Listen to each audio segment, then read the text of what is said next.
In order to understand or make sense of this whole thing, there are a lot Mm. of key terms or Yes. difficult terms that I saw for the first time over the last year. So to make sense of this, there are some key definitions that will be, or some acronyms even that may be thrown at you throughout the presentation. A couple of them that I would like to highlight: Low-GWP simply stands for low global warming potential.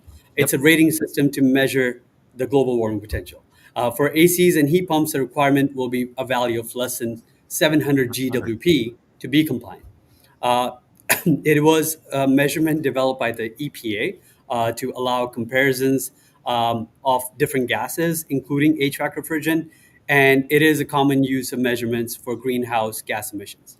Yep. It is also helpful analysis for policymakers involved in the terms of decision making Mm. around the climate change. Have some numbers. Yeah. So, in simplest term, GWP is a measure of how much energy the emission of 1 ton of gas will absorb over a given period of time relative to the emissions of 1 ton of carbon dioxide, and Hmm. allows for comparisons of the destructiveness of a refrigerant and its global warming impact due to the greenhouse effect.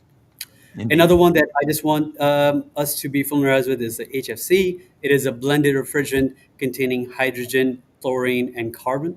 Hmm. An example of the R410A, which is one of the refrigerants that is being phased out. Yeah. Finally, the AIM Act, which mandates a 15-year phase down of HFCs at a national level, which is administered by the EPA and aligns with the Kigali Amendment Schedule. Yeah. A lot of people don't realize that when we began that a couple years ago, we started that phase down, and we're now at a 40% reduction of those baseline manufacturing of HFCs, contributed from their GWP. So this transition is well underway. We get a lot of questions here at ESCO as, hey, when's all this going to begin? Well, it began is the actual term, and the equipment is beginning to show up. So we want to make sure that you're well prepared for that.